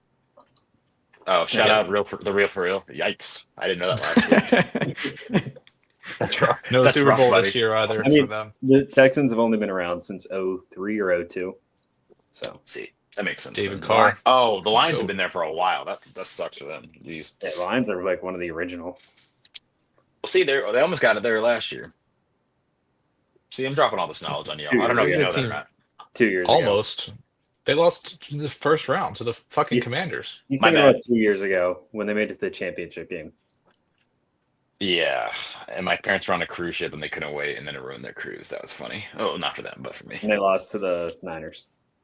Yeah. Him. Who's the him in the NFL right now? Is it Jalen Hurts? Saquon, maybe. Yeah. I'd have to go with like Saquon, like a running back. Justin The Jefferson. best quarterback you in could the league say. is Lamar Jackson, though. Mm. Best quarterback, Mark? Yeah. Yeah. I would. Yeah.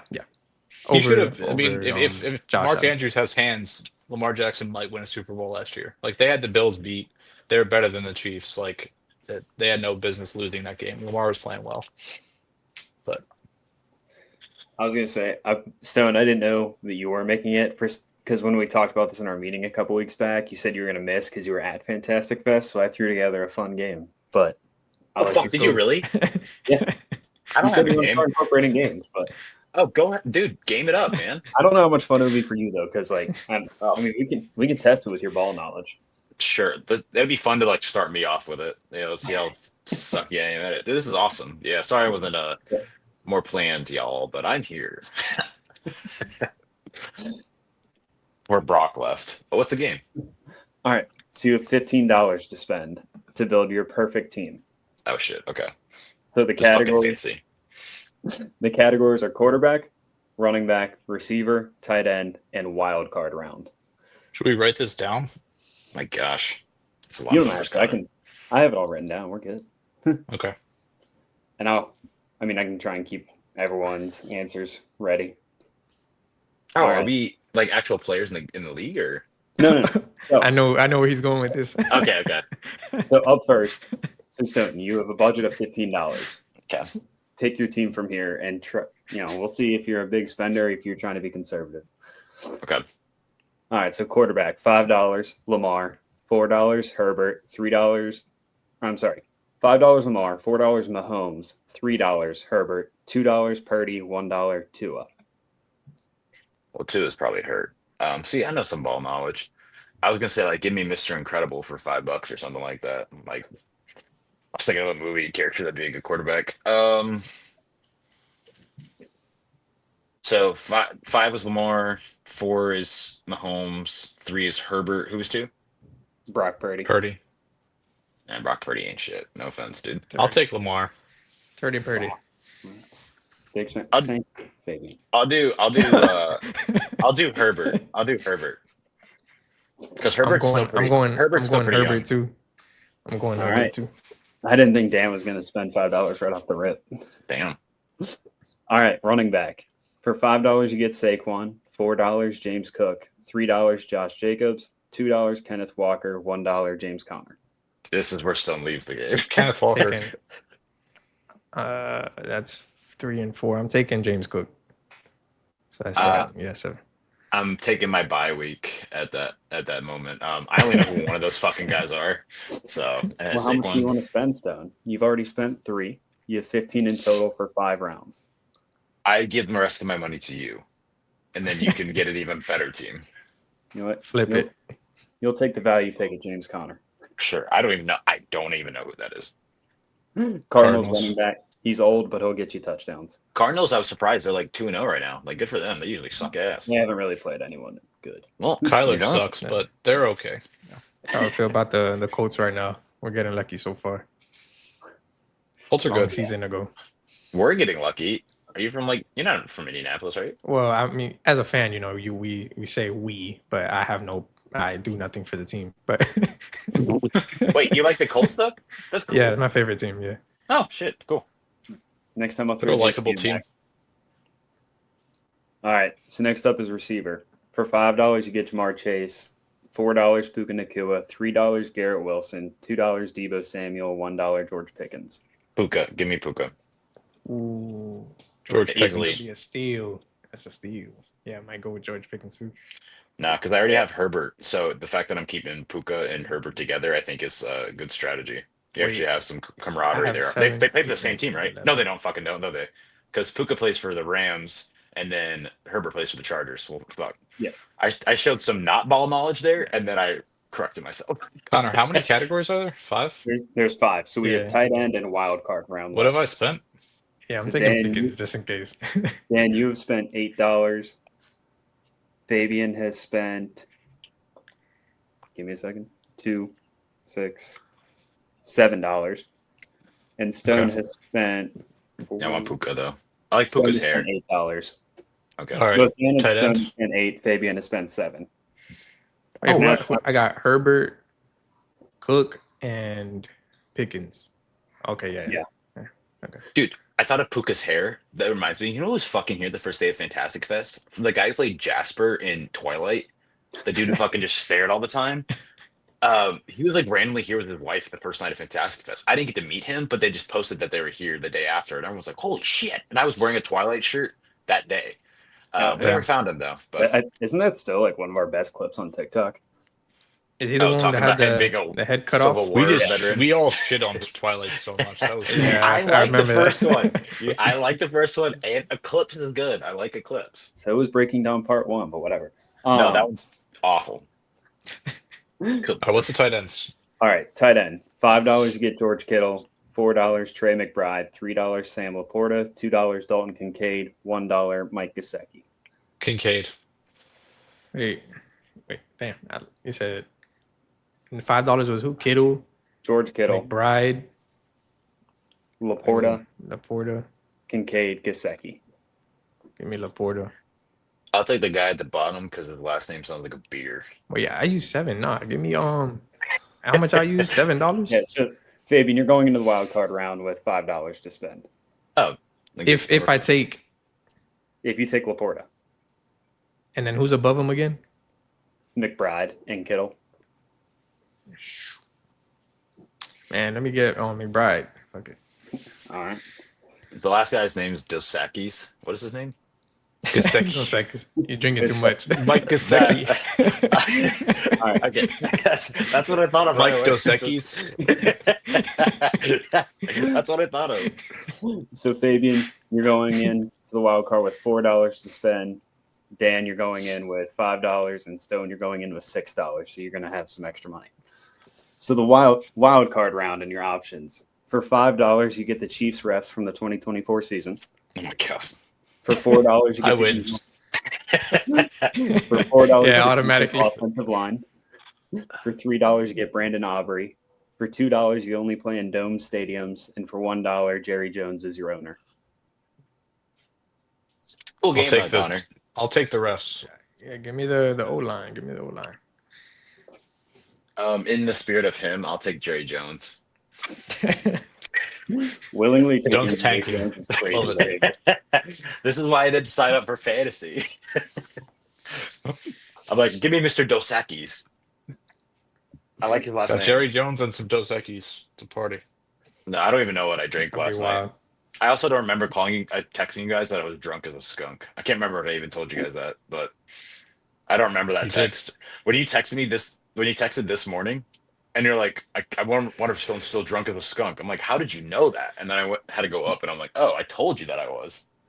But no, I Yeah, he was usually gone. do.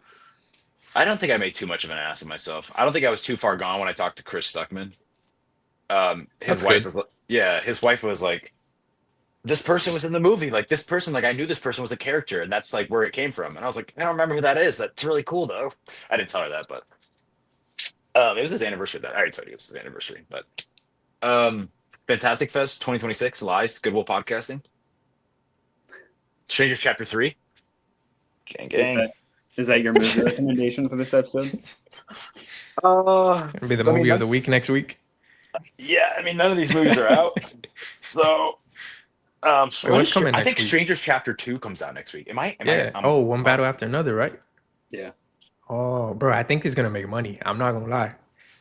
I think They've been I think it's marketing gonna the make money. shit out of that movie. It's been everywhere. Like, Bro, the trailer is so good. Like this new trailer, the first trailer that we saw like months ago, I think when Fantastic Four was out, the trailer was trash. Like I didn't know who was gonna watch that movie. But this new one that they just recently put out with the song from Beyonce, I think, that Freedom. Yeah, bro, that trailer goes crazy. I want to see the new movie with Colin Farrell and Margot Robbie. bro, Get a lot people of are mixed reviews. shitting on that Yeah. movie. I liked it. It's sappy as hell. Like it's sentimental. But if you like that, I think it's great. And look, I complain so much about fucking rom-coms being so boring and repetitive, and just this is something different. Like, and it's definitely more drama than comedy, but like I liked it. They're great actors. Yeah. I thought it was good. It also reminds me, like just from the trailer, reminded me of my favorite Supernatural episode where they're trapped in heaven and they're going through all these different doors and reliving memories. So I think that might be part of my intrigue. Yeah. Mm, yeah, Interesting. I heard a lot of bad things about it, but yeah, I really want to see that one too.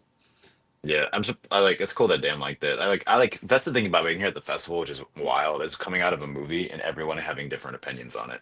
Like that's wild. And it's interesting whose opinion you line up with the most. But according Um to the comment section, Dan doesn't like anything. he's Right. like, go look, big Yes. bold beautiful journey. Go check it out. Well, I found out last night, like supposedly Stone, the rumors are that you're pretty critical of movies.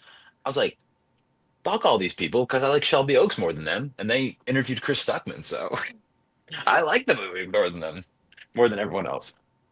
Like a primate, killer monkey movie, not monkey. I got yelled at for calling it a monkey. It's a chimpanzee. A chimp. Yes, I'm so sorry. That was like a basic my definition of a your basic standard horror movie. But everyone loved it. Um, what I respect about him is it does feel different because I watched a movie 2 days ago that was about a haunted box. It was a box Box, that Pause. a box was given to something like someone, Dan.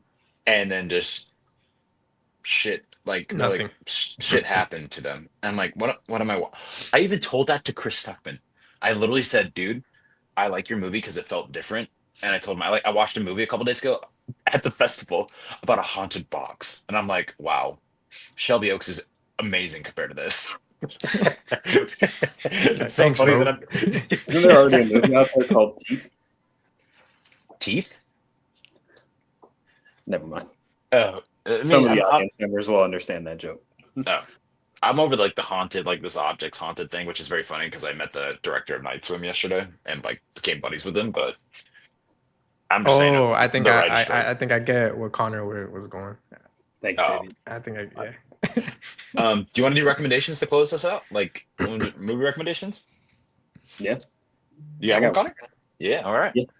Um, I just watched a movie last night, completely not knowing it was a Richard Linklater movie, but Apollo 10 and a half. Oh Sorry, Dan, yeah. on Netflix. Um, I don't know. My wife was watching it with me for the most part, and she did not like it only because of the animation style. It is a little strange. It looks kind of like, honestly, the Spider-Verse movies before they kind of perfected it. But like, so like in it, you can still tell who the actors are. So it's like a weird, like kind of live action animation type thing. Like you can very obviously tell it's like Zachary Levi, Glenn Powell, a few other big names in there. So, but I had a really good time with it, and it basically just follows this kid growing up in Houston in like the late 50s, early 60s, and kind of like the boom of Houston because of NASA being like built there and like them trying to get to the moon. It's a really interesting concept. I like that. Like the animation style. What was that? He had a very interesting visually A movie Scanner called. Darkly. Yeah, he likes messing with visuals when it comes to like animation. I appreciate Linklater for that. I think he has two movies coming out this year, which is fucking wild. But Oh, Um, um, can I give mine? yeah, go right ahead. I think we both saw it, but the movie Twinless is out in theaters now with Dylan O'Brien. Just go watch that. It's really good. I told someone James about that at the Sweeney. festival yesterday. I was like, you got to check it out. James Sweeney's the writer, director, other co-star.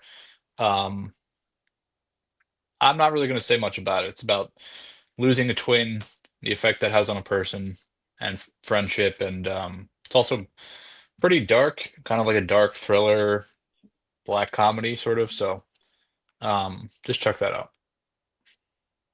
Um, I'll do my recommendation here because it's kind of like the same vein as yours, where it's like a person who directed the movie started and everything, and I'm super excited because I'm getting to watch his debut.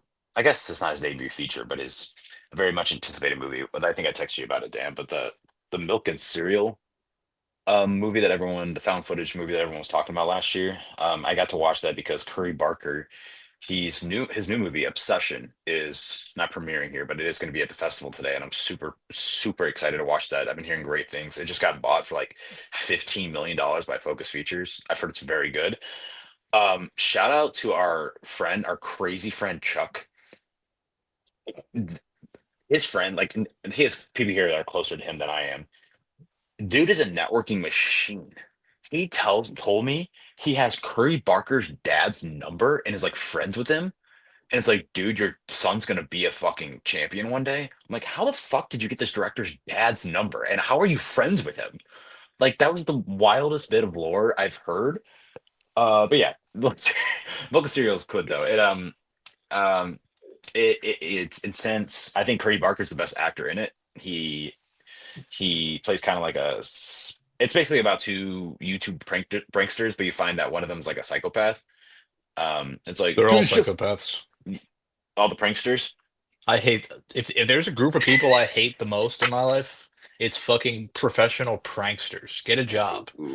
Like seriously, anytime I'm gonna cut myself off there. I don't like those people. I'm I'm gonna leave surprised it more right of them there. don't get punched in the face. They all deserve it, man. It's Genuine so question. crazy. I don't know if we should talk about this on the pod, but I'm gonna bring it up anyways because I think this is in the same vein. What do you think about those people who like pose as young children and then like get those guys to come and then they just beat the shit out of them? It's such a I don't know what to think about it. It's a difficult conversation. Yes.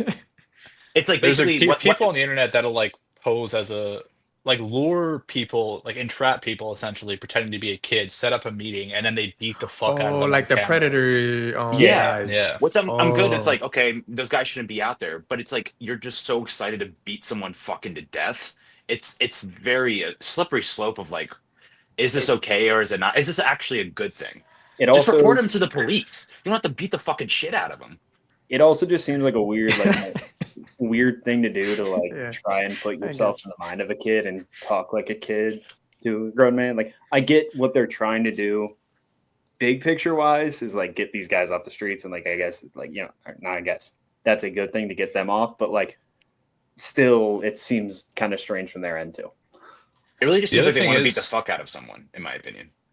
a lot of times the people they find are either like developmentally impaired or Hmm. just straight up mentally ill, and it's like, would that person have they ever done something like that before? Would they have done it if you had not? Like, how hard did you push them to come? Like, there's a whole lot of other areas of it that are like sketchy, and I think sometimes it can be like, and I'm sure there's people that get pulled into it that are like they do that and they're not impaired in any way. I think it's generally doing something good for the wrong reasons or with the wrong result at times, but it's like there is a lot of nuance, I think. Yeah. Like It's you're saying, we strange. we never see the messages really. I haven't Hmm. done like super deep dives. Like, what exactly did you say to get them out here? Like, we don't actually know why they came here in the first place. You're just telling Yeah. us why they came here. Yeah, Um, you're trusting what these people are saying. yeah, as they are beating someone to death. Fabian, on that note, do you have a fun movie recommendation? insane transition. Yeah, my bad. Um, I I was was like, I don't know if I gonna. should bring this up, but it is very interesting. I mean, on that note, Uh, should you just recommend Miller's Girl or something? oh Lord. Oh my. Miller's Girl. Forgot about that. Movie Dan's of the favorite year. movie. I was gonna say Twinless, but since Dan already said Wow. it, so I would go with, and I know you guys have already spoken about Sorry Baby. Um, I would go with this movie called The Threesome. It's a Yes, very Fabian. independent film. I was hoping you would bring this up.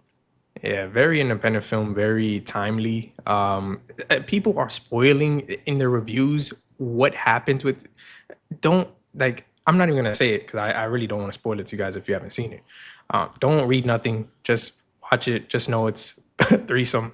But it's more so about the choices that you have after everything. Very, you can say pro-choice, but also it's more so about the communication because I feel like that's something that humanity lacks in life. Really gives you a very big perspective on how people within these situations can handle these things, and literally how communication can take you so far. But really enjoyed it. Really enjoyed the performances. Not as funny as it tried to be. I understood Mhm. why it tried to be funny because there's a lot of dark shit that's going on with the situation. But it's a good movie, man. It's very enjoyable, very understandable, easy to get through, fun pacing. Um, like I said, good performances, crazy twist. It's a Yeah. really crazy twist. But yeah, it's kind of the twist is on the side of like the twinless twist, I would say. Something you would never expect. But yeah, go see that. Like I, it's a good movie. I feel like you can, because there's a couple twists in it. I feel like you can give away like the basic plot of like the first 20 minutes because I think that's revealed in the trailer. Because I feel like the threesome Oh, I people have don't like, know. I Don't think it's say. in it. Well, Is you know, it? all right. Yeah, because I I didn't don't see the want to know trailer. anything. So when that happens, I was like, whoa. Okay. That to me was I a also whoa don't know moment. anything about it because I haven't seen the trailer. Okay. Okay, yeah. That Don't. okay. I would say that it is in the trailer, but I'll leave it be. But it's not what you're Th- thinking when you just hear a movie called Threesome. That's why I Yeah, avoid it's wild. trailers, though, is because they put so much in them nowadays. Yeah, it's a really good like twist. It's very It's funny good. because Zoe Deutsch is the star of it. I think she's the most highbrow name that's in it. But me and my wife talk about it all the time. I really don't like have like an actress, even though I'm attracted to women. I don't have an actress. I'm like, oh my gosh, like we've talked about, this, I think, on the pod, like an actress that really stands out to me Like for 2 her weeks ago. looks. Yeah, which is very funny because in a couple weeks, I don't know if we've told you this, Fabian. We're gonna do a ranking of the most attractive actors, male actors, and I'm really excited for that Good episode. job, because all of you would have been divorced if it would have Yeah, been female. Oh no, it's dude! My wife and I talk about that. I'll say Dan's not married yet, so He's Not married. yet. He's married. yeah. My wife has told me in the past she would leave me for Tommy Shelby, not Killian Dang. Murphy, just Tommy Shelby. I think my Dang. wife would do that too. Ew. I was about to say, Zoe, Yikes. when we were about to go You're a catch, into Connor. Don't worry. Thank you. the threesome, I was like, you know what? I think Zoe Deutsch is very cute and very attractive. I told my wife that, but she's okay with that. She's like, oh, really? I'm like, yeah. I go in, Zoe Deutsch, if you're listening, I really love the threesome. I really enjoyed it. I texted Dan afterwards. She has like the most god awful bangs in this movie, and I'm like, never mind. Zoe Deutsch in the threesome's not doing it for What do you me. mean by that? Like bangs. Like I don't like. I'm not a big bang guy. Like I don't like them at all. And I mean, there's a threesome scene. And I'm like, okay, maybe. And then I'm like, the bangs. I'm like trying to, you know, I don't think I just any woman likes bangs. I don't know if you've ever heard like this. it's a phase. Yeah, it's like the bang phase is apparently like a new beginning phase that they always regret. That apparently that's a thing with women. How long I is don't. Sabrina Carpenter's new phase? Oh yeah, that's going forever. With all the thirst bots out there, yeah, that's going forever. The bangs just don't go away in the movie too. She has the bangs the entire time, and I'm like, why was this a decision? Still think she's cute, but I don't think that's what her hair usually looks like. But I think Sabrina Carpenter looks like a Barbie doll, which I'm just gonna leave it there. I'm not gonna say what I think about that, but a Barbie doll. Sabrina Carpenter is just a phase that needs to go away. She just makes the most fucking NPC ass music, bro. It's so bad. That's what's her name? Margaret Qualley's husband's doing, I believe. Jack Antonoff. Dude, This guy who produces like all Taylor Swift's music. I Jack think Antonoff is married to Margaret Qualley. yes. You didn't know that? I didn't fucking know that. No. Look it up right now. I know you got your thing right there, yeah. No, I don't doubt you. It'll be such a weird thing to make Got up. me. That would, the, yeah, they're married. Yeah. the best thing about Sabrina Carpenter is the fact that she came out with Pink Pony Club, and there's a kid now going around to the famous Cincinnati chili spots and singing a remixed version of it about the chili. That's not Sabrina Carpenter. That's Chappell Roan, right? That, I like Chaperone mind. a lot. I Never really mind. like Chaperone. Thank you, Dan. Yeah, Sabrina's not that talented of a songwriter. Don't worry. I was just gonna say, Chapel Roan's a way better. Like, I don't think Sabrina Carpenter's a very good singer. She doesn't have a whole lot of range. Like Chapel Roan has actual range. I like Yeah. Chapel Roan a lot. Oh, the kid going around Cincinnati singing, his name is Hot Dog Harv. So keep an eye out for him. He's the Will next do. young kid. Yeah, Sounds Margaret like a Qualley. mascot that should have been in him. Hot dog Harv. Say Antonoff and Qualley been married for 2 years, so not too long, but yeah, crazy stuff.